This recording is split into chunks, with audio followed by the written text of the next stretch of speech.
Thank you for tuning in to Nobodies podcast. How you doing, Jen? I'm doing well. How are you? I'm doing fantastic. I feel nice and refreshed. I feel nice and refreshed. I just feel very light on my feet. I went camping last weekend, just letting you know. Oh, that's why. You got that dose of nature. I got that dose of nature. Yeah, it was is sort of an inaugural thing because before pandemic, me and my friends used to go camping all the time. Mm-hmm. But this was our first time camping since the pandemic started. Oh, and being able to reconnect with everybody and talk with people I haven't spoke to in a long time was actually a really, really great feeling to be around the cronies and the friends. You know what I mean? Oh, that's fun. Yeah. I haven't been camping in a long time.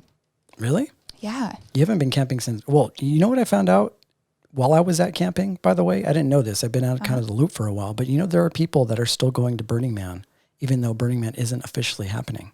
Yeah. Yeah. We know some people that are going. I was wondering, because you go to Burning Man a lot. Are you going to go? I do. No, I'm not. Why not? It's, I have to be honest.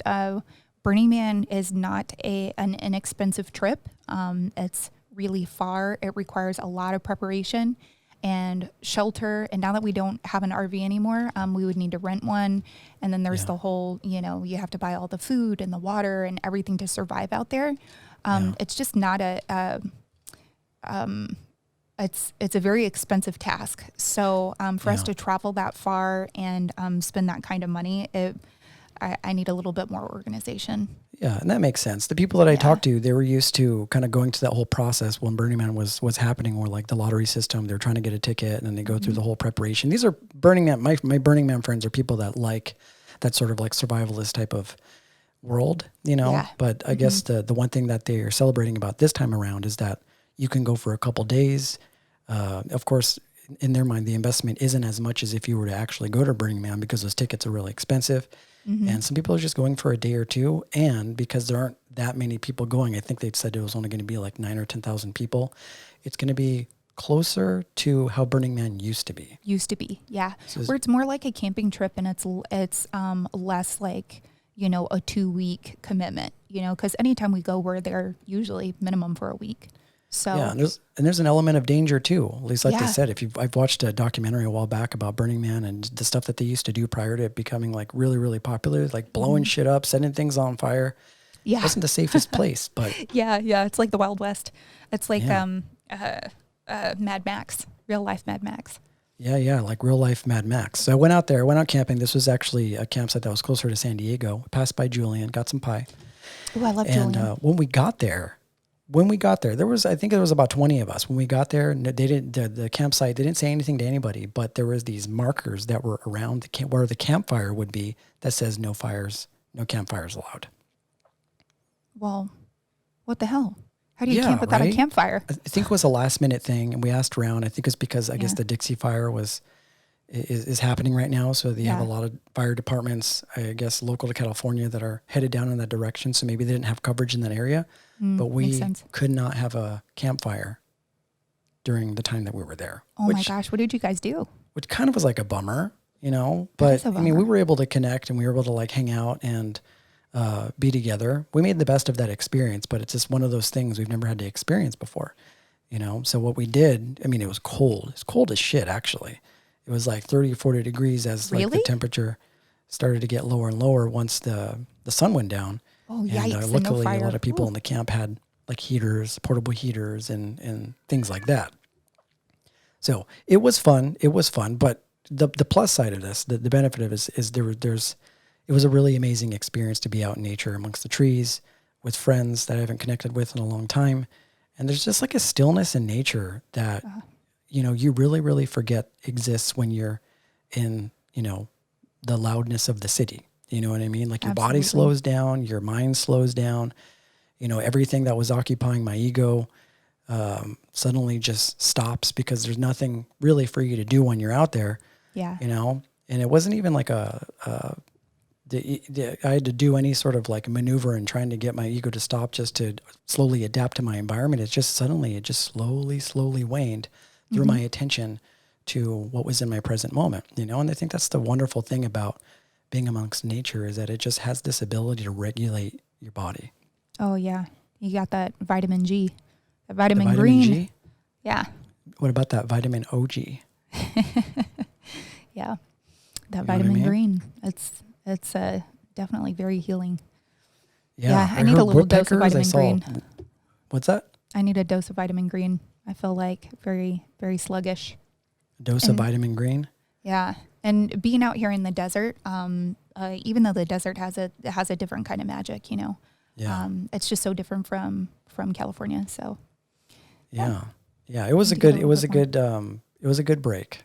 It was nice. I came back from that experience just feeling really good, really recharged. I'm ready to get all gangster on the subject we're going to be talking about. Awesome. Speaking of the ego sort of quieting down, I'm going to get Edward James Olmos and Stand and Deliver on this shit today.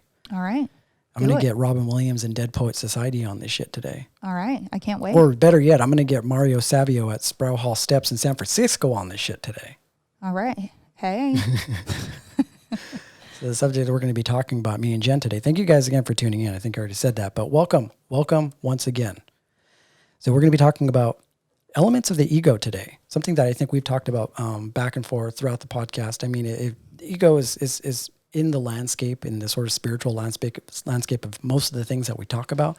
Mm-hmm. I thought we'd focus some energy on the ego. We're going to ask the whole type of questions is, what is the ego? We're going to talk about what is toxic ego, what is healthy ego, what do we do about intrusive thoughts? Because everybody has them. I have them. I know you have them, even with the hat on. And what is a healthy ego? We're going to talk about the ego's imagery inside of the mind, what it looks like as you go throughout your day. This is something really important to talk about because some of the imagery that comes across our minds is totally crazy shit sometimes. So we're going to talk about that. And we're going to talk about, what is spirit in contrast to that ego? And just, I guess, all the dynamics of how it moves inside of our body and what you can do to sort of better equip yourself to work with the ego by identifying basically how it works, what it does, all the pros and cons of it, and how to establish balance between yourself and the ego. Awesome. All right. You know what I mean? So I'm going to start it off with a quote. Seems to be the best way to start. I'd like to start off the podcast with a quote, Jen. Kind of gets the gears going. I'm going to read it off here. It's okay. A quote by Deepak Chopra. Deepak. Word salad. I'm excited. Father Deepak. No, it's not going to be word salad this time. I'm just kidding. I'm kidding. It's going to be Grandfather Chopra. And it says, in Sanskrit, the ego is called ahamkara and operates as the focal point for personal experience through the mind, feelings, and senses, whether one is in a physical body or not. So death in itself is not seen as a release from the ego. To be free of the ego spiritually is called enlightenment, and to the Vedic seers, it is not seen as the disappearance of the ego as much as it is a shift in selfhood, away from identifying yourself with the objects of experiencing to knowing your true essence as unbound, pure consciousness. The small ego identity is based upon a misunderstanding of your real nature. The universal ego, or cosmic self, is based on knowing your real nature as beyond all thoughts, feelings, or external experiences. Sincerely, Deepak Chopra. I feel like we summed up the podcast in just this quote. I think we're done. Yeah, we're done. There's really not much else to say, Jen. Right. Kind of covered it all. Yeah, he did cover it all.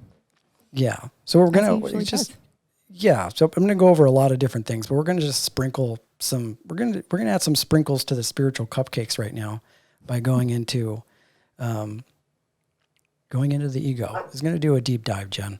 So the ego is masculine and the spirit is feminine, right? So we both have these qualities inside of us, right? The ego creates, it's logical, it's rational.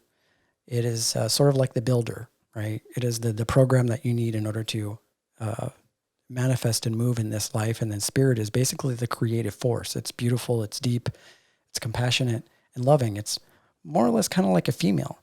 And I know we talk a lot about balance on the podcast, but if you look at these two dynamics as being, your feminine and your masculine side, just like Carl Jung talks about the animus and the animal, we have both of these working inside of us all the time. Right. So the ego, and we'll go into exactly what the ego is, but I wanted to just share a story or just share some sort of personal information about how ego manifests in my life. And stuff that I've actually had to struggle with when it comes to ego. So I tend to romanticize, right? No. I What? I romanticize a lot. Don't I romanticize, Jen? Yeah, of course you do. Yeah, I like to see my life as being beautiful. You know, I'd like to see people, you know, as being just the most beautiful people that there are. You know, the most, I see people as honest. I see people as good. I try and find the greatest qualities inside of people that I can. You know, You're a lover. and that works to my detriment at sometimes because that isn't exactly how the universe works all the time. Right. Right. So my ego is this this formulation of all of the thoughts that I've accumulated, and how I romanticize can be also seen as an overactive ego in some ways. So I have more of my feminine sort of side of me working, and I've been more integrated now with my masculine. I feel like I'm more balanced with that now, but that's something that I definitely had to work on, which is understanding that life isn't just all sunshines and rainbows all the time. You have to kind of bring yourself back down and really embody your masculine nature, which is being a little bit more grounded. You know what I mean? Absolutely. I struggle with the opposite. Like I really struggle with femininity, and that's been something that I've been working on too. So yeah. I think that's the reason why this podcast makes sense, Jen. Maybe. I'm like the female and you're like the man. We've sort of switched roles on this. So another way that my ego sort of manifests in my life is that I can envision the most beautiful scenarios and things. I can hear music inside of my head, like really, really clearly. I think this is something that really helped me out when I was younger. I'm one of those people that can pick up a guitar and learn like any song by heart, like by ear. Yeah. You know? And that is, I'm very jealous. That is an amazing talent and something I always wish I could do. I'm really good with words. Like I can hear a song one time and memorize half the words. So yeah. But as far as like being musically inclined. Yeah. So I can sing a song and I can sing a song and sing it back in tune. For whatever reason, I'm able to remember the tone and the key that a song is in, so I can sing it back to you in exactly the same tone. You're like a human auto-tune. How about that? I can see like really vivid, full images and reels inside of my mind. Yeah. Right? And this is kind of how my ego operates, you know. It is this really strong sort of muscle that has a certain way of accumulating information, saving information, and relaying that information out, you know. And everybody has different elements of this. You know, I think there was an article that you read. Well, basically, I'm just going to preface this really quick. Is there are people that have this sort of voice inside of their mind that is perpetually talking all the time, and then there are actually people out there in the world that don't have that, right? Yeah, you know, this blew my mind. So apparently this broke the internet, but I'm not really on the internet and I don't really do social media, so I missed this whole thing. But my sister brought this up to me and she was like, yeah, can you believe that there's some people that don't have an inner monologue? And I was like, what? I mean, I just can't even fathom that, right? Because I feel like I talk to myself all day long. But apparently that's a real thing. And people who don't have an inner monologue actually, instead of hearing words in their head, they see pictures and experience feelings. So, for example, like your boss is like, hey, I'm going to need you to work on Saturday and Sunday too and finish that TPS report. Like rather than thinking in your head like, hey boss, you can fuck off. I'm not going to work this weekend. Yeah. They actually don't have that inner monologue, and instead they just feel a feeling of anger rather than actually hearing words in their head. So I thought that was really interesting because I do both. Like I feel angry and I have words in my head. Yeah, I was just reading the same thing because you shared some information on it, but it said it is an estimated about 2 to 5% of the population have a lifelong inability to generate any images within their mind's eye. Mm-hmm. And then there's Madison Epting, is an author of Unapologetically Human, says that many of us who do not have an internal monologue that is constantly discussing the events of our day will adopt involuntary visualizations triggered by specific words, phrases, and thoughts, right? So maybe they may not have like an internal monologue, as in like a voice that is moving through their mind, but they can visualize images. Right. Yeah. Right. Mm-hmm. Yeah. They instead of hearing a voice in their head, they do it with images and express it through feelings, which I think is pretty cool. Yeah, it says a lack of inner monologue has been linked to a condition called aphantasia, sometimes called blindness of the mind's eye. People who experience aphantasia, that's a cool word, aphantasia. Yeah, I like the way that Sounds like sounds. the kingdom in Neverending Story. Yeah. Yeah, some people who experience aphantasia don't experience visualizations in their mind. They can mentally picture their bedroom or their mother's face many times. Those who don't experience visualizations don't experience clear inner speech either. So it's visual versus visual inward communication. Mm-hmm. You know what's so interesting? You know what this brings up for me is I have a lot of bilingual friends, like a lot of Asian friends and Hispanic Yeah. friends and things like that. Mm-hmm. And their first language was, let's just say, Mandarin or Spanish. I remember a question that came up for me that I thought was really interesting is, do you think in Mandarin and then translate in English? It. Yeah, they do. You thought about that? Yeah, no, I have. And I've actually asked about it. And like, you know, my good friend Eddie speaks Portuguese, and that's his first language. And I asked him, he said, no, I only think in Portuguese and then I translate into English. That's crazy. Like, really interesting. Yeah. Yeah. The I'm thing like, that well, comes up how for do you me do when it that comes so to the quickly? people. Oops, sorry, I didn't mean to talk over you. No, I'm go just ahead. wondering how they do it so quickly with words that don't translate. I don't know. I couldn't even imagine what it would be like to know another language because I don't know another language. Mm-hmm. But it seems to be more difficult for them. Maybe not more difficult for them, but for me to wrap my brain around the fact that, you know, for example, I think in Chinese or Mandarin, like they work more in symbols. Like they one thing that I notice when I talk to them is that they say that the American language is way too complicated when it doesn't need to be.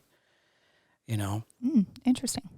Yeah, like we have all these really, really difficult, challenging things like we're, and we're, there, and there. Yeah, I guess that's true. I didn't think about that. And words that mean the same thing. Yeah, words that mean the same thing. Yeah. So I was thinking about like the people that don't have an inner monologue. It kind of like, if anything, this should like reinforce how stable the ego is, right? And its ability to correctly interpret your true self and whether or not it exists at all, because ego is largely generated by that sort of voice that people have in their heads. So if somebody doesn't have that inner monologue all the time, then there's something shaky about the ego that almost questions the fact that it even exists. Well, I don't know about that. I don't know about that, but I will say, you know, my sister brought up something and I thought it was pretty interesting. She was like, "So I have a question. If your mind is quiet all the time, does that mean that those people who don't have an inner monologue are constantly in meditation?" I was like, well, I think meditation is also about intention as well as quieting the mind. What do you think about that? Yeah, no, absolutely. Like maybe they're one step ahead in terms of, silencing that inner dialogue, but that doesn't negate personal responsibility. Yeah. Right. Like there's still some sort of movement that takes place that has to come from a loving space, because you can be just as destructive having not thought about what you're going to do prior to doing it. Oh, totally. You know what I mean? Yeah. And there are a lot of people that do that. There are a lot of people that they do stupid shit and then think about it later. And maybe they were present with what they were doing, but it was still sort of destructive. You know what I mean? Do you think those people could possibly be a little bit happier compared to a person that does have an inner monologue? I don't know, because they don't know what it's like they don't know what it's like to have an inner monologue. So I don't know that they would be happier. Well, right? The reason why I say happier is they don't have negative self-talk, or maybe if they do, it's in a different way, right? I think it's in a different way. Like this whole, what I was reading about with this whole article is I don't think that they completely have no sense of self other than the actions that they participate in on a regular everyday basis. It almost seemed like they just have a different type of interaction with an inward type of energy, which is seeing maybe symbols as opposed to words. Maybe they won't hear an inner dialogue. They won't hear an inner dialogue, but they will still be able to picture, in create some sort of picture in their mind. Yeah. Okay. Right. And so I feel like maybe they might be one step ahead in the fact that maybe it's easy for them to go into the flow state. But I think what meditation is and the flow state is an integration of your spirit as well as your ego and the beautiful things that come as a result of that balance, you know? Yeah. Because you can still not use your mind and be present and cause a lot of damage and do a lot of crazy shit. You know what I mean? Yeah, I thought this was interesting because it makes me think of people who are autistic, right? So autistic, and this is like a little Snapple fact, but autistic people will not contagiously yawn. So, if you yawn, it's actually accessing a center in your brain that's accessing empathy. So if I see you yawn, I will yawn because I'm able to access that area of my brain that is regulating empathy. But for people who are, oh my God, what was I just talking about? I just totally lost my train of thought. You're talking about autistic people. Yeah, people who are autistic, they, thank you. They're not empathetic, so they're not able to contagiously yawn because they can't access that area of their brain. So I'm wondering if this is like more common in people who are autistic. I wonder if there's a correlation. Do you think that people that are autistic just don't have empathy at all? No, I think that they do. I think that there is an inability to access it. What do you mean by access it? Like access that portion of their brain that that would exhibit empathy. Like being able to like have an inward dialogue of empathy for somebody else? Yeah, they're not able to understand feelings of other people. Like that doesn't register to them. Yeah. Because their brain they're not able to process it. Yeah. And this is another thing too. It's just, I looked it up, and this is something that I've read too, which is like the hippocampus located in the brain's temporal lobe is where the episodic memories are formed and indexed for later access. Episodic memories are autobiographical memories from specific events in our lives, like the coffee we had with a friend last week. And this to me, at least to me, is almost like proof for me that the ego is more material and not spiritual, right? Because it's something that is stored and archived inside of the brain. And for example, like Ram Dass, right? He had a stroke, and this was somebody that definitely had a strong sense of self in a healthy way. But once he had the stroke, he lost a lot of his ability to cognitively speak about lots of spiritual subjects in the way that he used to. Right. And there were certain elements of his personality that it almost seemed like disappeared. So if the ego is real, and then why is it that we have these situations with people that maybe suffer some sort of trauma, or people that have autism, where somehow the ego is not present, or somehow is suddenly taken away like that? If it was real, or if it at least was a part of the spirit, it would be sort of always self-sustainable, wouldn't it? I never really thought about it that way. Yeah. I guess that's a possibility. Yeah. So I just want to reinforce we're going to go into this. Let's go into what exactly is ego, Jen. Okay. So spirit is the data sphere of, we're going to make a distinction. So spirit is the data sphere of information. It's connected to source at all times. We can look at ourselves, like our deepest aspect of ourselves, as being like pure potential creativity, right? And then on the other side of this, you have the ego. And the ego is basically the program software that we need in order to experience this dimension. Right. For example, you can't download our podcast without a podcasting platform in order to listen to it. Right. So you need to have something in order to translate whatever it is that you're experiencing in this realm. Right. So spirit moves in all directions. It's wild. And ego is basically like the program that centralizes our experience, and ego localizes spirit into this realm. Right. Okay. Yeah. And it's almost like, when you think about it, it almost reminds me of like a VR sort of simulation, right? Yeah. Because you're the spirit, and you're at the seat of this sort of machine that has all of the senses working. You have your taste, your smell, your sight, your hearing, all of these things that you need in order to experience the life that's right in front of you. If you didn't have those things, you wouldn't be able to do that, right? And that ego is the one that translates all these experiences that come in. I saw this video on YouTube the other day about these group of programmers that worked for PlayStation, and they're working with this engine called Unreal, and it is unlike any sort of production software I've ever seen in my life. The imagery and the graphics are so unbelievably real that you can't tell the difference between real life and virtual reality. Is this the one that was making the humans, and they look like real humans? Yeah, I mean, it could be. I think it might could be. But I saw something like that. I read an article about it. Something. Yeah. Imagine if it's like this sort of like fractal thing where we're in an actual simulation right now and it's so real that we can't even tell the difference.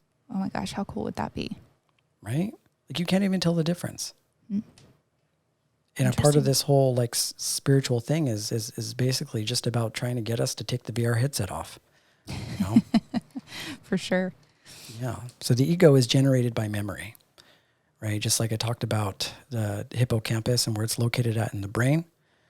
And so just we're going to go over some bullet points on exactly what ego is, and then we can talk about it. So ego is survival. So it focuses on, I wanted to bring this up. This is actually really important. Ego is, sole function is to keep you alive, right? Right. Right. So if you look at the most primitive aspect of ego, down to, I guess, the evolutionary sort of perspective of it is that it's that one function that helps you stay alive. So it's always scanning the environment, wanting to make sure that you sustain living your life without actually being killed by things like animals. So it can help you eat. You know, it tells you, you know, it can help sort of scan the environment for any sort of like potential threats. So in some ways, the ego is really, really focused on the negative most of the time. Yeah, most of the time. I mean, the ego kind of acts in both ways, though. It can build you up and it can tear you down just as fast. So I think probably the most dangerous part of the ego is keeping you in your comfort zone, right? And making you operate from a place of fear, so you never change your situation. Right. But when I think about fear, like what is ego's affiliation with fear? Why does it fear things? Right. So whenever it sees something or someone or some sort of emotional form of stimuli as a threat, it automatically creates a sort of fear response. Right. And so that's why I feel like the job of the ego is really to try and stay alive. It's trying to sustain this sort of image that it has of itself. And I guess the evolutionary piece is that it does that to protect you from being killed. But from the emotional perspective, it almost can't tell the difference between an emotional threat and a physical threat. So if somebody comes along and, you know, jeopardizes your sense of self as a protective mechanism, it'll use the same sort of protective mechanism that it does in the wild and see a thought or a person as a threat. Yeah. You know what I for mean? sure. So, The ego thinks it's God, and it has this like false sense of humility. So, you know, anytime you're feeling like doubtful or worried or have incessant questioning, like all that stuff is all the ego. yeah. So It's the strict, ego, it's rigid, it's controlling. right. And it does these things as in an attempt to survive, right? It wants to, it knows fundamentally that its time is very limited, right? So it wants to hold on to as much as it can and gain control of everything that it can, everything that it can. And it does this through certain types of behaviors. For example, the ego defines everything to maintain the illusion of control. Right? Like this is the reason why we label fucking everything. Like everything is labeled. Man, this sounds like my ex. This sounds like your ex. I'm kidding. Yeah. Because it's like the ego has a really, really difficult time with not knowing things. So it'll just put labels on things in order to give it itself a sense of comfort. You know what I mean? Yeah. Yeah. That So age-old label of being an egomaniac. yeah. Yeah. Yeah. So it does all these sort of like protective measures in order to ensure the longevity of its life. So the ego, I guess, then those are the more negative sides. But I'm talking about the most primitive side of ego. Like, why is it that we have one at the very, very start to begin with? It does a lot of really good things. It keeps us alive. You know, like it helps us eat. It helps us experience this life. It's what gives us the ability to distinguish our experience from somebody else's. If you didn't have an ego, you wouldn't even know who you were. Right. Apart from somebody else. You know what I mean? You'd be like an animal. You'd be like any other, non-sentient creature in the environment that is acting purely off of instinct. And so you need the ego in order to create a context for your experience. And there are good reasons for having it. You know what I mean? So it's how we differentiate self from other. And how it does that is it basically becomes this storehouse and archive of experiences that you've had throughout your life. It just constantly accumulates information and experiences, right? And then it creates this sort of sense of self based off of those experiences. And we, for the most part, identify those experiences as being who we are. Right. That's You know what I mean? Yeah, that's correct. And it almost acts as sort of like this moral compass. You know, it judges what it knows based off of its experiences, you know? So it's our sense of identity in this realm. Ego is based in time. So for the most part, it's based off of past and future. That's really all it is. When people think of time, like Jiddu Krishnamurti talks a lot about this, like, well, what is the ego? Ego is time. Because the only thing that, you know, gets constantly sort of like brought into your consciousness when you think are things that have either happened already or some sort of idea of what may happen in the future. Right. It's never based in the present moment. So it's always based in time. So it's any sort of inward dialogue or chatter that you have is likely recycled from something you've already experienced before or some sort of idea of what you think may actually happen in the future. Yeah. You know? And that's a super easy way to differentiate between if you're hearing your ego or if you're hearing spirit is just by reference of time. Yeah. So exactly. if you're being present, then that's spirit. And if you're living in the past or in the future, that's ego. Right. Exactly. And the ego's sole purpose is survival. Like the ego doesn't realize that you are a spirit. It thinks you're the body and what it creates through the experience. So the ego's identity is created by experience and reinforced through inner dialogue. Mm-hmm. And there's actually a really nice quote by William Williamson. She says, the ego mind both possesses its desire for love and does everything possible to repel it. Or if it gets here anyway, to sabotage it. That is why dealing with issues like control, anger, and neediness is the most important work in preparing ourselves for love. So this is a really important thing because the ego plays both sides of the field most of the time. Oh, yeah.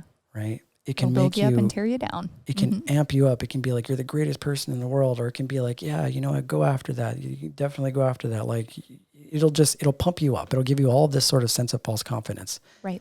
And then 2 seconds later, it can just completely shit all over you. You know? Be like, you suck. Why'd you do that? That was stupid. Be like, you suck. Why did you do that?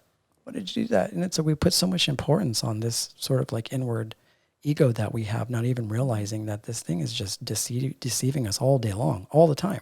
Yeah, absolutely.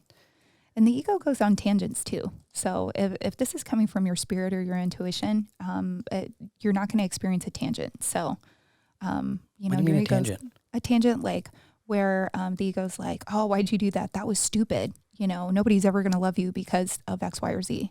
And if it's coming from spirit, it's just like, it's more subtle. It's a more subtle distinction, and it's in a shorter clip. Like, this is how you grow. You could improve on this, you know? Yeah. And the ego's more of like a tangent to tear you down. Yeah. You know, I was thinking of like when we're kids, because obviously that when we're children is a really, really good sort of like learning ground for strengthening that sort of ego. Remember that show, The Wonder Years? Oh yeah. I love that show. Right? Yeah. And Tom Arnold, I forget that little kid's name, Fred Savage or something like that. Yeah, Fred Savage, yeah. And that kid was just talking to himself all day long, all day, every day. Mm-hmm. That whole show, all, I don't know, million of seasons that they have of that show is just him talking to himself. Yeah. And I thought it was really weird. I didn't really think about it until I got older, but like the person narrating his voice is like 60-year-old man. That's so funny. You're so right. I never really thought about that. Do you do that? Like, have you ever gotten to maybe like a discussion with someone or an argument, and then you're home in the shower and you're replaying the argument in your mind, and you're like, I should have said this, you know, and you have like, you just start having a conversation with yourself, like as if you were saying it to that person. Yeah, I used to do that all the time. I don't really do that so much anymore, but I know exactly what that's like. And that what is it? What is that mechanism inside of the brain? Like, what is, obviously there's a judgment there, right? Right. Like there's some comparative sort of action that's happening inside of your brain that's comparing your present experience with an experience that you've gone through in the past. Yeah. Right. And there's also that element of being obsessed with it too. Like, because if you're still thinking about it and you're bringing it back to your field, that's another activation of the ego, is that like obsession. Yeah, it doesn't even have to be something that happened a long time ago. Like literally anything that happens within this next 5 seconds already has become the past. Right. Right. Mm-hmm. Like these words that I'm saying have already become the past. right? So the ego has this way of storing this information into a database. So let's just say hypothetically after the pod, I can say to myself like, oh, I wish I would have said that. It's automatically comparing that experience with my thoughts of how it actually should be. Right. So we're always pulling from an experience that already happened. And realistically, it's not even an existential sort of experience. It's not even real. Like Osho has this quote that says that, if you're constantly living in the graveyard of the past and you're worried about a future that hasn't really happened yet, you're essentially not living at all. You're living a non-existential life, right? Because the only thing that's really tangible and real is what's in the moment, Mm-hmm. Because everything that is stored in that database is just a thought that we've identified with. So yeah, I have that thought every now and again that comes in, and you just sort of observe that, Interesting. So where does deja vu fall in all this? Deja vu? Yeah. Oh, like when you repeatedly just experience the same thing over and over again? It's that feeling that you've experienced it before. I mean, I know the clinical reason why we experience deja vu, but I wonder how that relates to the ego. Like where does that come from? I don't know. I don't know. I'm gonna have to think on that. Like just to kind of break down like the ego, it is a storehouse of information. It is a collection of everything that you've ever experienced, every movie that you've ever watched. It's a collection of everything that you've ever read, right? Mm-hmm. And through, 36 years of life, which I've been alive for that long, like I have a lot of experience in that database. Right. Right. And our society more or less teaches us to identify with that experience as being who we are. Right. Regardless of whether or not it's actually real or not. It feels real to us because we've experienced it before, but the ego is this identity that we've created. I guess in Hinduism, they would call, the I being the deepest, most purest aspect of who you are. And then the name. So if I were to say like I'm Eric, you always have two sides at work all the time. You have the I and then you have the Eric working collaboratively, hopefully collaboratively all at the same time. We don't even realize it. Like we say that we introduce ourselves to people so much that we don't even realize that we're essentially introducing two people all the time. Right? Yeah. I didn't think about that. Yeah. So we're all kind of Geminis. We're just like two-faced. Yeah. Wayne Dyer actually has an acronym for the ego. He says, edging God out. Okay. And then of course Eckhart Tolle calls it the pain body, because realistically the ego is created by those type of experiences, because those are the ones that we remember. The ego has this tendency to remembering traumatic things in an effort to not ever want to ever go through them again. Mm-hmm. And loves to dig them up at the worst times. Loves to dig them up. Mm-hmm. So that's what the ego is. It's a collection of information, both good and bad. It just really depends on how you go about dissecting that and identifying with that. If we're looking at ego in terms of survival, it can help us do a lot of really great things in the moment. Mm-hmm. But when it comes to ego, where we're just, tapping into that database and just recycling old information from the past, trying to bring it into the future, I think that's when it becomes a problem. Right? So what is a healthy ego? Right? So a healthy ego, well, actually, we're not going to go into healthy ego first. We're going to go into what a toxic ego is, because we're talking a bunch of shit on the ego. We might as well go all the way. Yeah. Did you read that book, Ego is the Enemy? No, I heard about Ryan it. Holiday. It's a good book. It's I read it a long time ago, so I'm going to do my best to kind of like recap it. But the story of this, where the story comes from, it was the CEO of American Apparel, and he actually got "Ego is the Enemy" tattooed on his arm, so he would always remember to stay present, right, and stay in the awareness and be aware, to stay present and to be aware of where he was in his success, right? Because success can so easily turn into turn confidence into arrogance, right? So Frank Shamrock, and I never thought that I would take career advice from an MMA fighter, but he has a pretty good plus minus equal analogy that is in this book, right? So the plus meaning the people that are in your life that are key people in your life that are better than you. So someone that you can turn to mentor you, somebody that you can look up to, somebody you can learn from.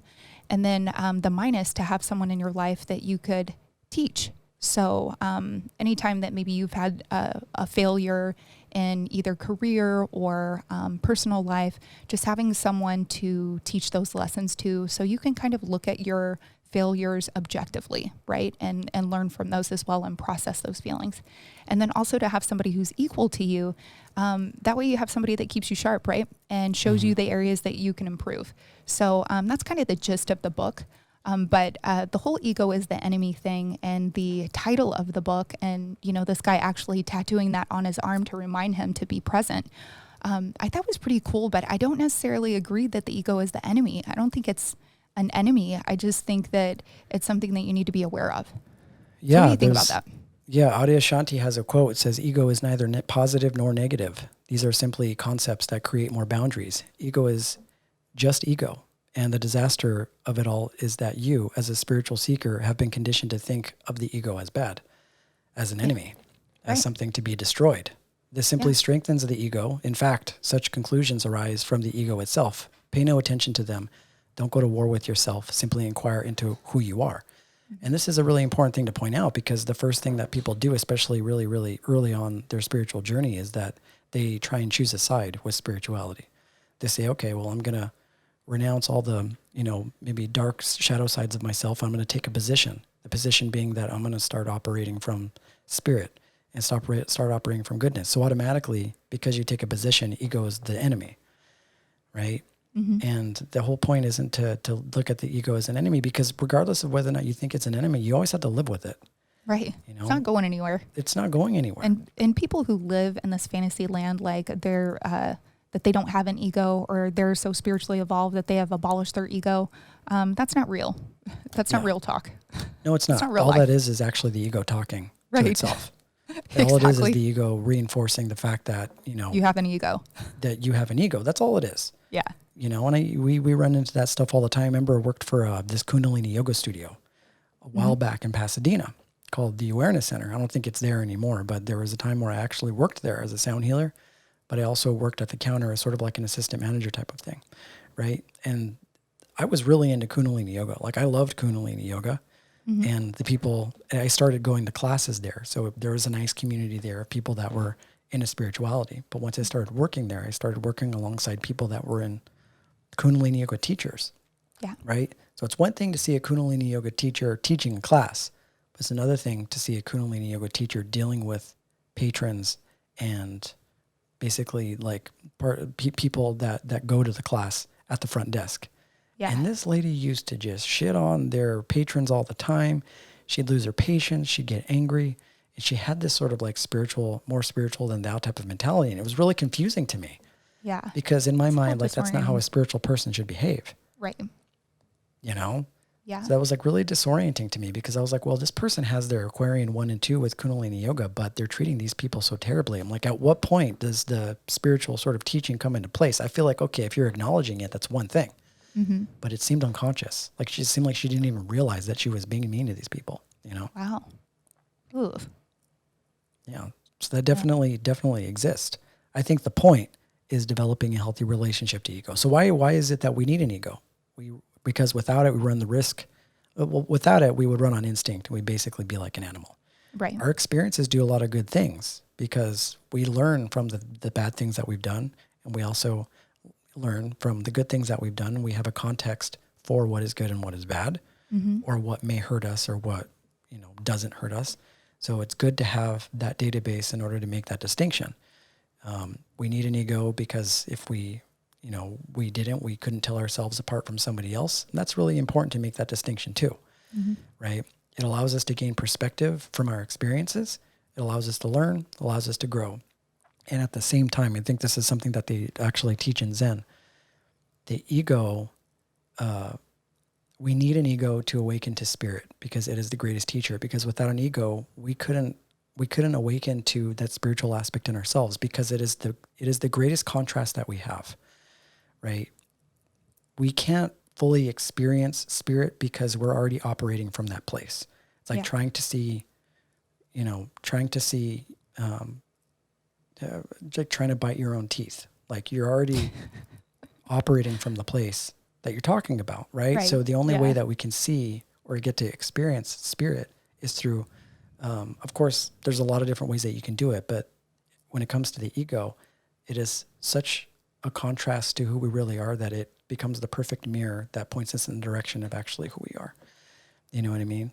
So the ego actually helps us awaken to the divinity inside through showing us all the things that we're not, you know? Absolutely. And the ego it's really, really meant to protect you. It's like this alarm system. If you're in the present moment and you're going through your experience, say you're like in the forest, like I was last weekend, like it can protect you from being killed.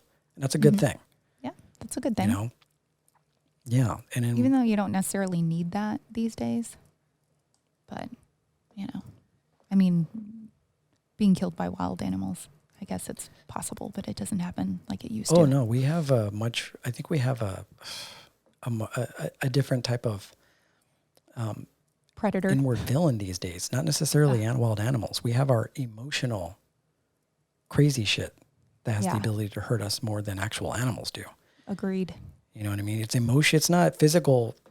I mean, at least for us here in the West, it's not physical threats that really are things that we typically have to worry about. I know some people do, but it's emotional threats that I think are the biggest challenge that we have. Oh my gosh. The emotional threats are like at an all-time high.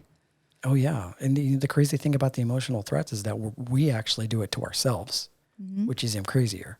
Or somebody else, or like a narcissist or some crazy toxic person can also sort of like be a catalyst for that. But for the most part, that inward dialogue, that self-deprecating sort of behavior comes from our own narrative of what we think about ourselves. You know what I mean? 100%. It's those limiting beliefs and that story that you tell yourself that you're not worthy. So you have to take responsibility for your own narrative and choose the reality in which you want to live and the reality in which you want to experience. Yeah. When I think about the stories of, let's just say, I'll go in order here. So in Buddhism, they have the story of Buddha and Mara, right? Where he was sitting underneath the Bodhi tree. Mara came to him, showed him all this crazy shit. There was like beautiful women, there was like sex, drugs, basically our equivalent now, to try and tempt the Buddha, right? And the Buddha didn't go and kick Mara's ass, right? He didn't do that. He just saw through the illusion of that whole game and he transcended Mara. He didn't even have to engage in a fight. He just understood the whole functions of his own ego equating to desire, and he no longer felt compelled to go chase after that because he knows that it led to suffering. So the ego, for the most part, can lead us down that path of suffering. So I wouldn't have made it. I like to party. I wouldn't have made it. Yeah, but you're trying to maintain some level of balance. Not all of us can sit underneath Bodhi trees and kind of do that shit, even though Buddha was actually married and lived a regular everyday life, which I'm sure he probably got fucked up every once in a while on the weekends, you know? Oh yeah, for sure. Blow off some steam. But the whole point is that he didn't completely destroy the ego. Yeah. The ego is just another word for Mara, right? So that's the equivalent in Buddhism. And then in Jesus, in Christianity, you have the God and the devil, right? Like the devil is a part of God, right? Like the devil just doesn't know, somehow fell asleep. The devil, you can also be looked at as ego, right? Yeah, I guess you're right. I never thought about that. Yeah. It is that inward dialogue. It's that little sort of devil on your shoulder telling you to do all this crazy shit, you know? Like, and then the angel is spirit. Yeah, exactly. Like, an angel is spirit. Like, and God doesn't completely annihilate. God can't annihilate the devil because the devil is a part of God, right? So it isn't so much about completely destroying the devil, but to transcend it, to realize that everything that it's about is an illusion based off of desire and fear and things like that. So in the same way, you have Shiva and Kali in Hinduism. Shiva being sort of like that spirit energy, and Kali being the destructive force, and then you have like Krishna or Arjuna on the battlefield. So they all have worthy adversaries, but at no point in those stories does it ever involve completely eradicating the negative or the shadow. Right. It just becomes about transcending them by understanding the illusory nature of them, by also understanding where your positioning is in that, you know? Yeah. Absolutely. Yeah. So other reasons why we need an ego. One, we wouldn't even know who the fuck we are if we didn't have one. True. You know, like we wouldn't even be having this conversation right now. Mm-hmm. We had no concept for our experience. So a toxic ego, we'll go over this really quick before we get into the good stuff, right? So Right. let's see here. There's a difference between pain and suffering, right? This is a distinction that we absolutely need to make because pain is something that you experience in the moment that it happens, right? Physical pain. Okay. Right? And then you have suffering. Suffering is prolonged pain, right? Could be emotional. It also could be physical, but in our case, we're talking more emotional, right? Mm-hmm. So there's nothing in the present moment that speaks to a prolonged sense of suffering. Like when we experience pain, that's one thing. So it's not wrong to experience pain, but the ego experiences suffering, right? There's this prolonged sense of suffering because for the most part, it archives a lot of the negative experiences that we have and continuously keeps recycling those negative experiences through negative self-talk, things like that. So it leads to a lot of suffering. You know what I mean?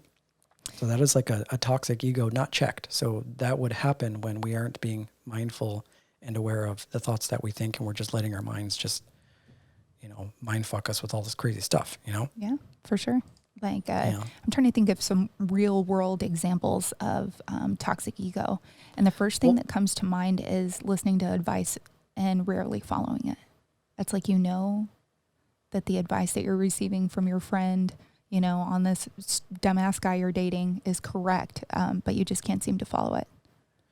Well, all advice becomes arbitrary in a way, right? Yeah. Like it seems sort of like fleeting because it's not within your experience.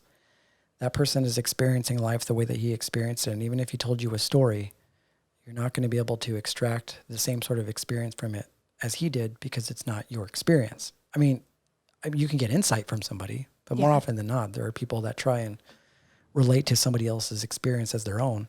And how can that really be done when no two experiences are the same? Maybe that wasn't a good example. Maybe a better example would be if you're in an argument with your partner and you keep going even when you know you're wrong. When you keep going even when you know that you're wrong. Yeah, absolutely. Because you're not being aware. That's all unconscious behavior at that point. Yeah. Yeah. Yeah, because that's all just to fluff your own ego. That to me is an attempt for survival at the ego. You're trying to protect yourself because you feel like this person is beating you down or telling you that you're wrong. Mm-hmm. Right? Exactly. So that is another way that the ego tries to protect itself. Like it doesn't know that it's not fighting an animal, Yeah. Like it doesn't know that it's a life or death situation. Like, so it translates somebody telling you something negative as still a threat to its life. So it's going to do stuff like that when it comes to maybe talking to your girlfriend and you just go on and on and on and on and on and on and have to absolutely be right. That's a form of toxic ego. Yeah, absolutely. And I was thinking of an example that of a toxic ego that is maybe you and I, right? So you Trying to say I have a toxic ego, Jen? No. I'm just saying we both have this trait, but it's still the ego, but it's opposite. So hear me out here. So you never see flaws. Like you never see the red flags. You just charge ahead because you're at least a lover. Not at first. Yeah. I see them eventually. Eventually. It's not. Yeah. People have that saying like, innocent until proven guilty. Right. Or or guilty until proven innocent. Right. That's us. Most people, for the most part, do the whole like guilty until proven innocent type of thing. Mm-hmm. Mine is more you're innocent until proven guilty. Like exactly. I put trust into people at the very beginning, and they, of course, can lose that, but I will decide to trust them until they hurt me.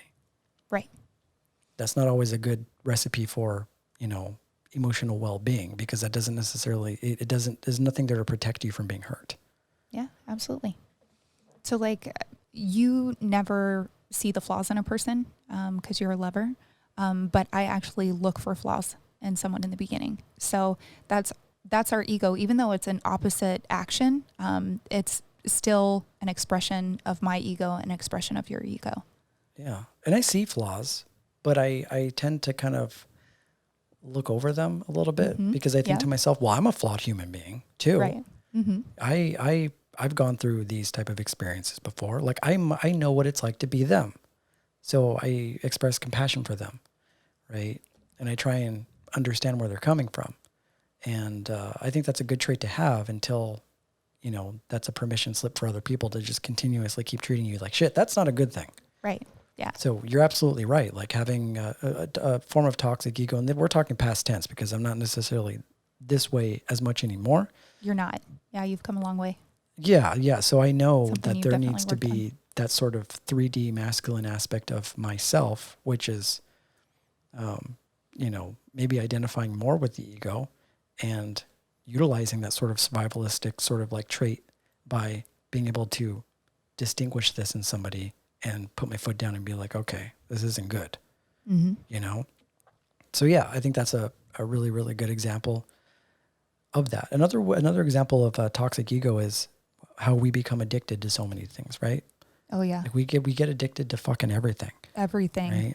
It's like it when we decided to incarnate into this realm, we've been given the sense of touch. We become addicted to sex, right?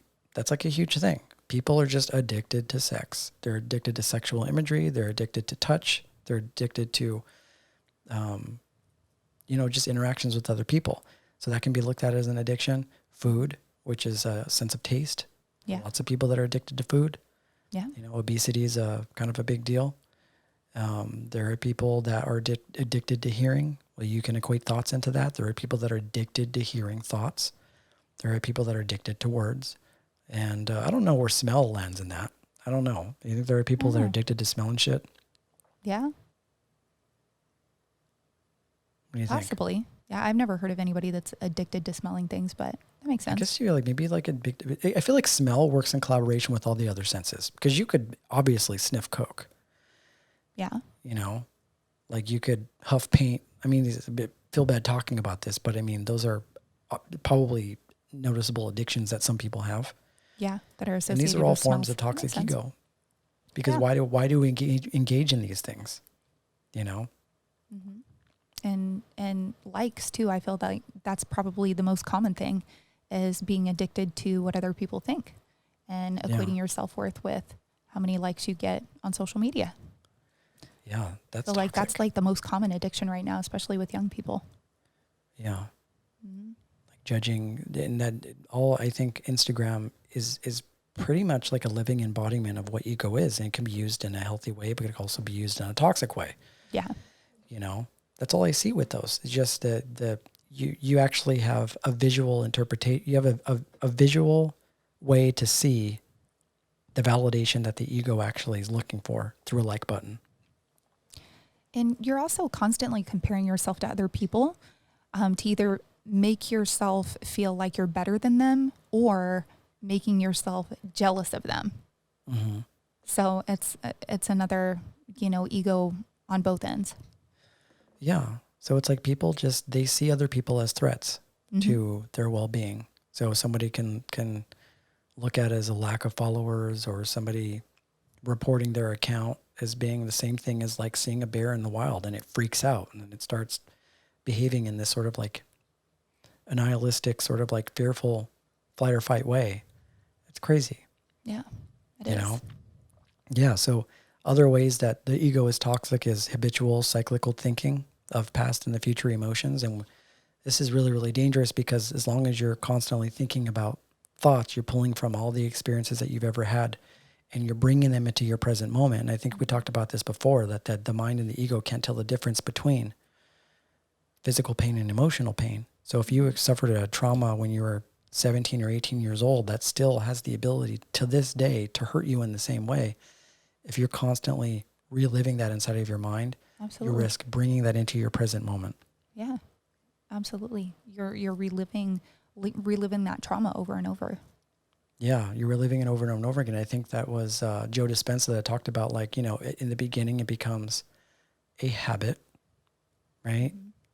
And then eventually it becomes a behavior. Yeah, And after it becomes a behavior, it becomes a part of your personality, it does. right? And that energy is stored in your body and can actually cause you to be physically unwell. Yeah. Yeah. So those are, it's really, really important to be mindful of the things that you think, those reoccurring emotions and feelings that you're just constantly recycling. That would be a form of toxic ego. Yeah. Right. And then neediness. Neediness is also the ego's sort of attempt for grasping for security. So other things, I've like such a huge ass list. I didn't realize we probably wouldn't be able to get through all of it. So ego's pretty much it's just drunk on experiences. Twitter's a form of toxic ego. It's like this reverberation of thoughts meant for relating, and Lord. relating isn't bad, but relating through thoughts and relating through experience are two different things. Absolutely. And Twitter is just like a snippet of a thought. Mm-hmm. That's not Twitter, because Twitter is just like a snippet of whatever someone is thinking, or a snippet of a situation.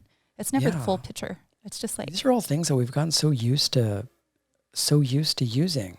Like, we don't even realize that the things like Instagram or Twitter, all they are just recycling things that have already happened. mm-hmm. And think of how many people actually use these platforms, and think of how often it takes them away from living the life that they're currently in the moment experiencing. Yeah.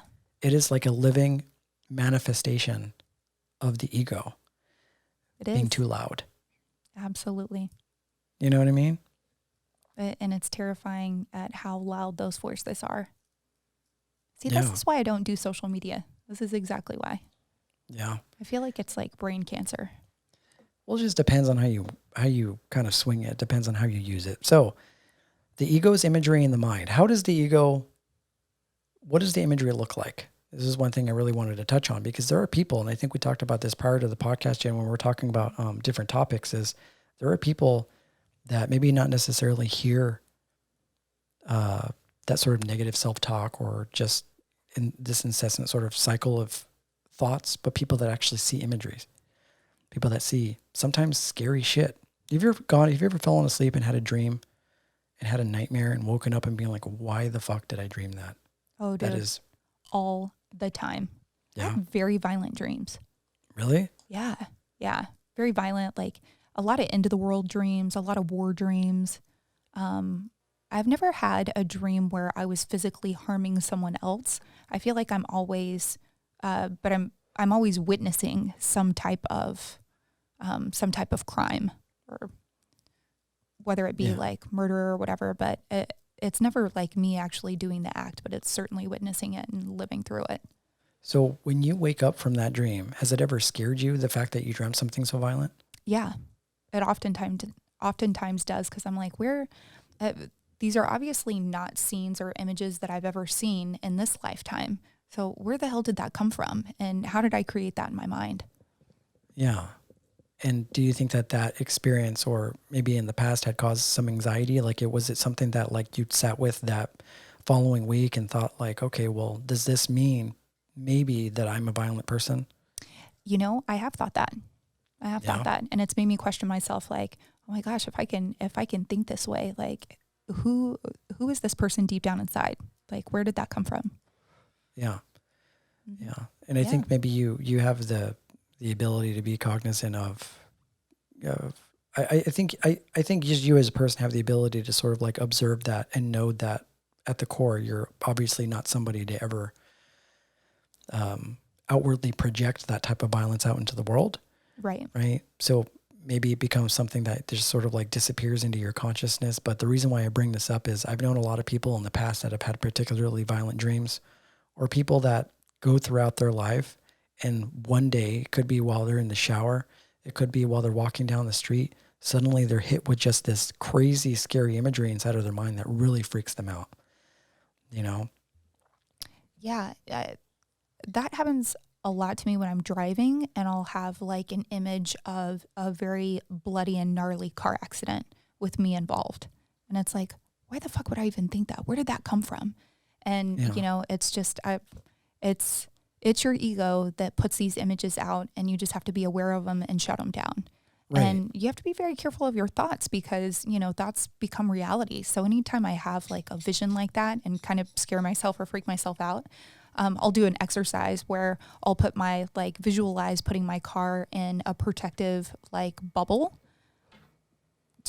of like angel dust, for example, to Angel protect dust? me. Yeah. Like the drug? No, like holographic dust from an angel or a fucking fairy like or some Lisa kind Frank, of Lisa magical Frank, like fairy dust. Yeah, exactly. Yeah, like a holographic bubble around my car, as like a protection to make sure that number one, that I'm protected, and number two, that I don't manifest that into reality.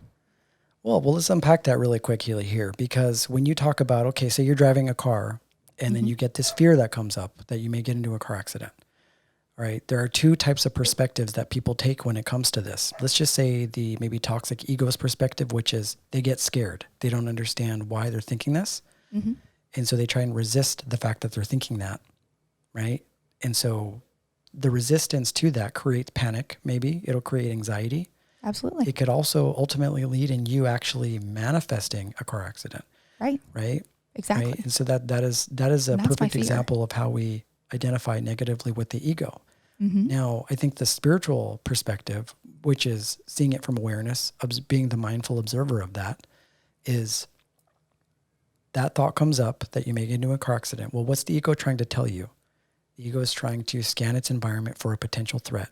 It wants to keep you alive, right? Its only way to explain to you that there's a threat is by tapping into your archive of memories, by tapping into its own imagery that it's accumulated over years of watching movies and seeing unfortunate experiences happen to other people. And it shows this imagery on the screen of consciousness so that you can see it and hopefully prevent yourself from getting into a situation like that. Mm-hmm.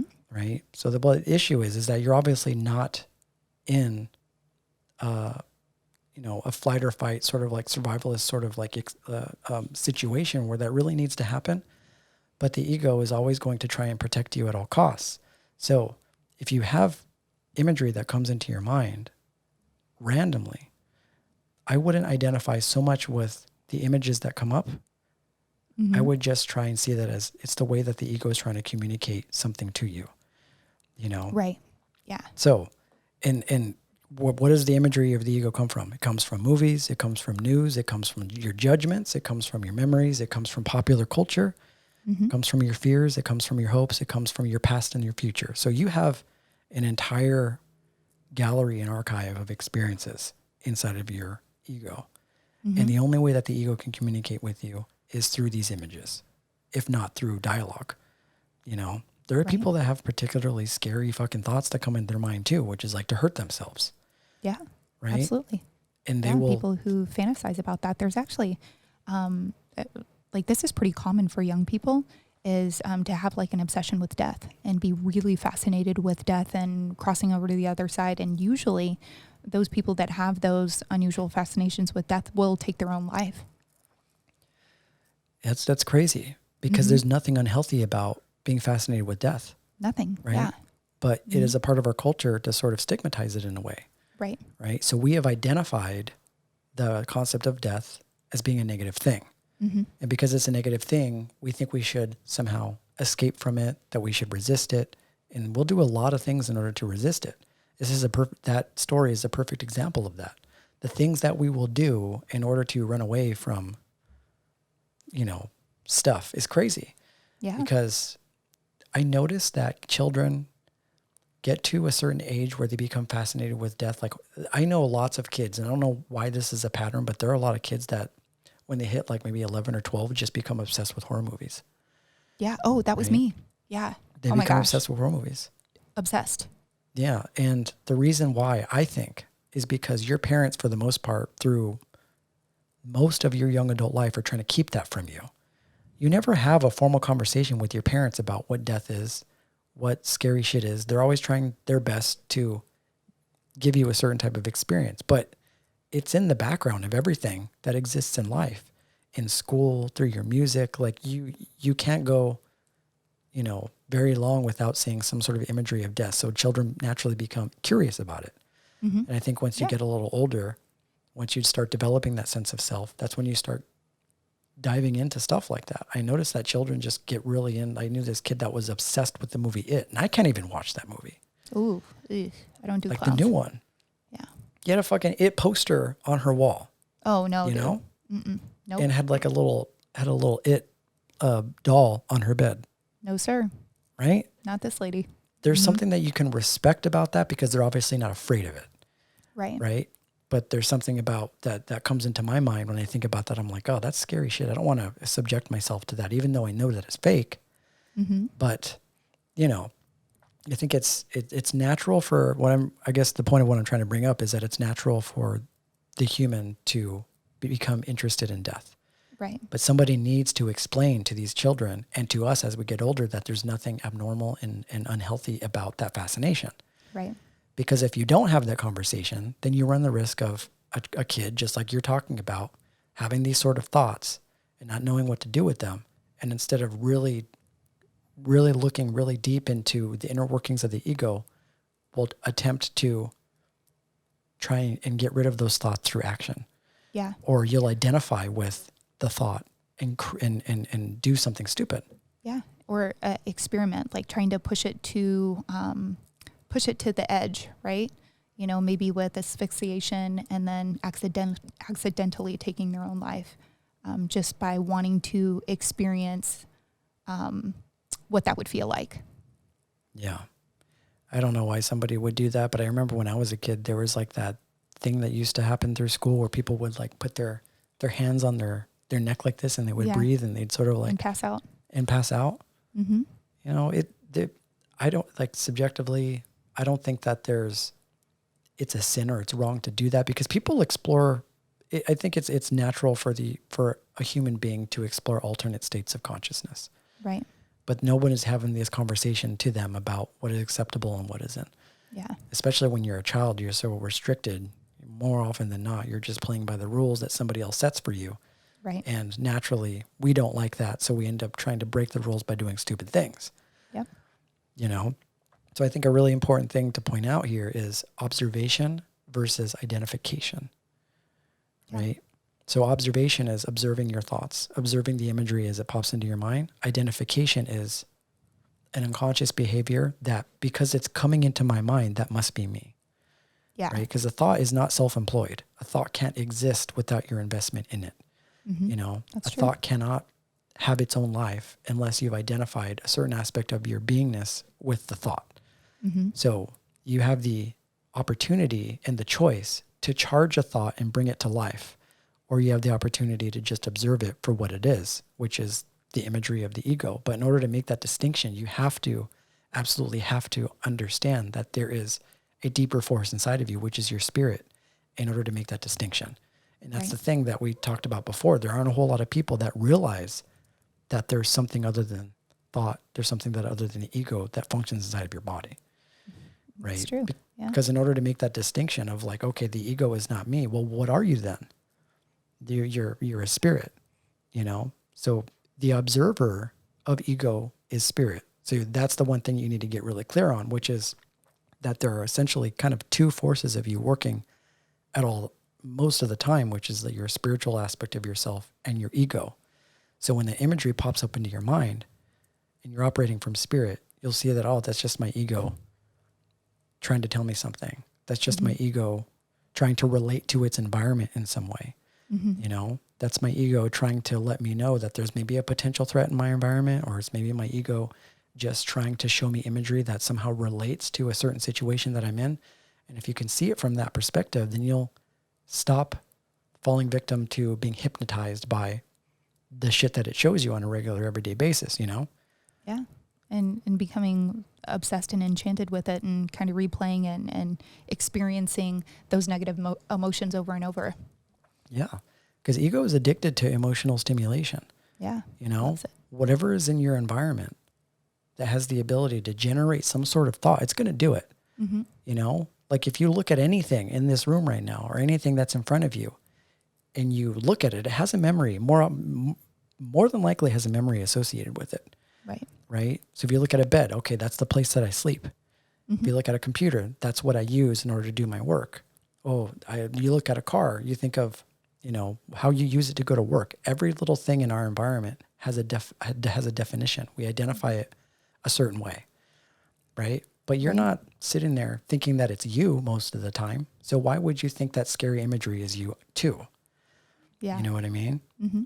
So I think it's really important to make that distinction and realize that the ego is just trying to relate to its environment. It's just trying to, you know, assist you in some way, but it doesn't realize that sometimes it negatively assists you by bringing up images that shouldn't be brought up, you know? Right. And, just like dealing with toxic traits of the ego, it's all about awareness and being aware that this is a toxic trait and not to act on it, right? Right. Like, this is a toxic thought. This is just my ego, and just not acting on all of those images or emotions that you're experiencing. Yeah, I agree. Ego's main objective is to protect you. I think that if you can really sit with that and meditate on that, then you're not going to fall into this whole, I hate the ego is bad, right? The ego is meant to protect you. It wants to survive, right? That sense of self that gives you the ability to eat and breathe and live in this reality, that is the ego protecting you. The issue comes when you start identifying every little thing that it does as being who you are. And it's so easy to do that because we work so intimately with it. Right. You know what I mean? So if you could, just like you said, maintain that observation versus identifying with it, then you can always create distance between yourself, your spirit self, and your actual ego, right? You'll look at it more as like a collaborative tool. It's the software program that you need in order to be able to actively work in your present environment. Yep. I think that's a really important distinction to make. The ego works the best in the moment. Yeah. It doesn't work the best through thoughts. Yeah. You know, it doesn't work the best through recycling information and showing you imagery. It works the best when you're cooking a meal, when you're putting fucking gas in your car, when you're working out. All those things, you're using the ego, right? And all those things are helping you move, but you're not identifying with those experiences. For whatever reason, we have this tendency to identify with the most negative aspects of the ego. Right. Because those are things that trigger us. Those are the things that come up that we don't want to feel or experience. But the only reason why the ego brings up, let's just say, particularly traumatic experiences is because it wants you to fucking pay attention and actually address it, right? So there are people that like put trauma to the side. They don't deal with their emotions. And when the ego brings that imagery into your mind, all it's asking for you to do is to accept it and to actively work on whatever it is that it's showing you. And if you can accept it and not be afraid of it, then you'll notice that it just sort of disappears and goes away. You Absolutely. Yeah. Yeah. And if you're having a hard time distinguishing the difference, ego always operates from a place of fear, and spirit always operates from a place of love. So right. Exactly. The easiest way to distinguish the difference. Yeah, because there are a lot of people like, oh, I see this imagery. Does that make me evil? Does that make me bad? Right? They'll ask a question like, should I feel guilty for having this thought? Right? And then they'll start going through this whole like, well, how do I stop this? Well, you need to understand that all those questions I just asked are the ego asking itself questions, right?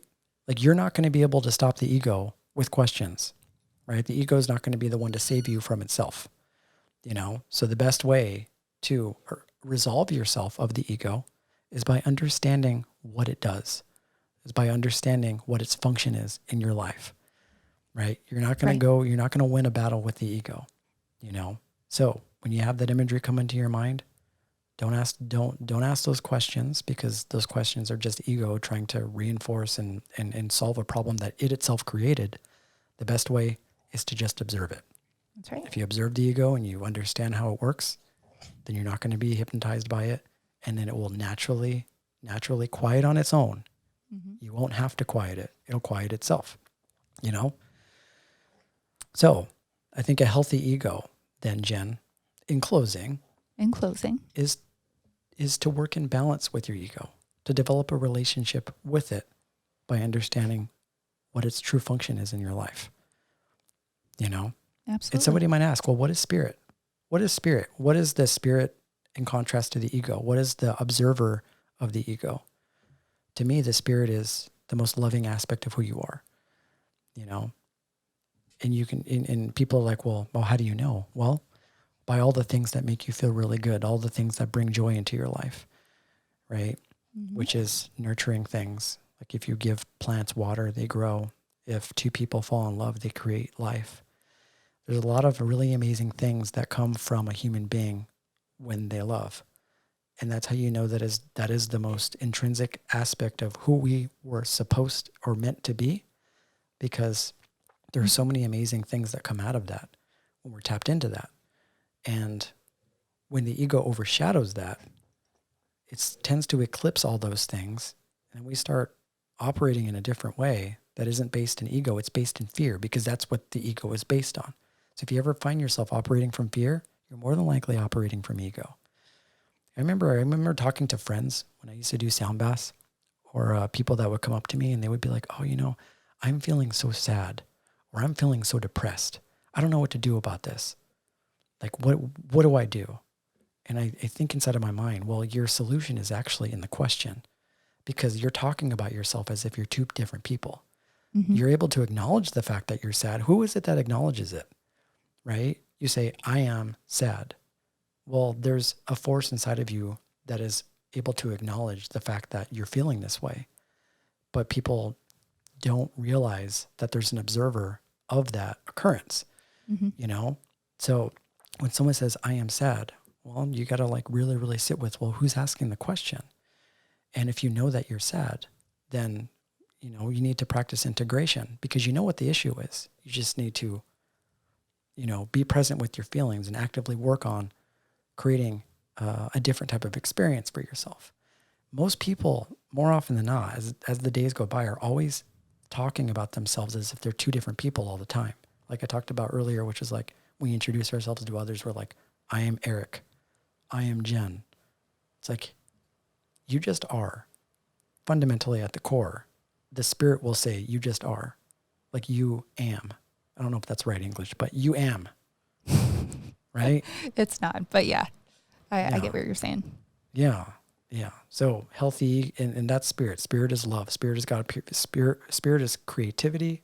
It is beauty. It is all the things that you absolutely love about yourself that are being covered up by your ego. Yep. All right. Well, that was very informative. Lots of information. Lots of info, Jen. Yeah. Hopefully at this point, you don't have nightmares anymore, do you? Oh, yeah. No, all the time. Oh, Jen, you got to do something about that. I have like a dream or a nightmare every night. I'm a very lucid and active dreamer. And they're all over the place. You want to learn the hard way. Sometimes it's rainbows and butterflies. Sometimes it's the end of the world. Like, I never know. I have some of those dreams too. And I'm not going to disclude myself from that whole conversation. The reason why this is coming up is because this is something that I used to struggle with back in the day, right? Which is sometimes you'll just get these really crazy thoughts that come into your mind. And you're just like, why the fuck would I think that? Mm-hmm. Like, why would I believe this about somebody? Like, or somebody comes by and triggers you a certain way. There's that sort of judge inside of you that's like, fuck that guy, Yeah. Or there's that, that ex reaches out to you and you feel those judgments and you're like, oh, yeah. That monologue, that inner voice comes in, and we can get really, really hard on ourselves when we don't realize that it's the ego trying to inform you of something. Mm-hmm. But I used to get that all the time. Like a scary thought would come into my mind and I'd be like, oh my God, does this mean I'm an evil person? Does this mean that I'm bad? And then I would circulate that and I would sit with that for like a week and be like, oh crap, I must be like maybe slowly going crazy. You can make yourself crazy by constantly recycling these thoughts over and over and over and over again. Right. That's why it's so important to practice mindful observation. And then I think the most important thing, which is observation versus identification. Mm-hmm. Where are you in that? Are you the observer? Or are you the one that identifies with? You're just the observer. You're not the story. That's right. All goes back to mindfulness. It all goes back to mindfulness, Jen. It all goes back to mindfulness. Hopefully the next time I go camping, I'll be able to burn a fire. Oh, I hope so. You know what I mean? Make those s'mores. Well, you're not freezing your ass off all night. Oh, I know. We couldn't even make s'mores. Oh, no s'mores? Yeah, my ego came in and was like, what the fuck? We can't have s'mores, man. And I had to just practice mindful awareness and be like, you know what? There'll be s'mores next time. Hope you had a warm sleeping bag. Yeah, in a warm sleeping bag. Yeah, thank you guys for tuning in to Divine Nobodies podcast. That was kind of deep. That was kind of deep. Hopefully at this point you have a better idea of kind of what your ego is doing. Just look at it as almost like a pal, like a friend, like a buddy that kind of knows but doesn't know, but thinks he knows, but you know really that he doesn't really know. So you just got to like learn to hang out with them. You know, it's like when you're out with your cousins and then there's like that one cousin that nobody likes that like your parents are like, oh, you hang out with him, be nice to him. And you're like, all right, yeah. And you can decide to hate him or think he's a punk ass, or you can just be like, you know what? Let me make you one of us. You know, shower him with love because he's your pal. He's really there to help you survive. For sure. So thank you guys for tuning in. Divine Nobodies podcast. You can find this YouTube episode in the description of the podcast. If you guys want to see the video aspect of this, if you guys want to reach out to us, Divine Nobodies podcast at gmail.com. You can also find us on Instagram. Like and subscribe and share our posts if you can, or actually leave us a review on Apple Podcasts. It really, really help us out. I think that's it, Jen, right? That's all. All right. Namaste, guys. Namaste, friends.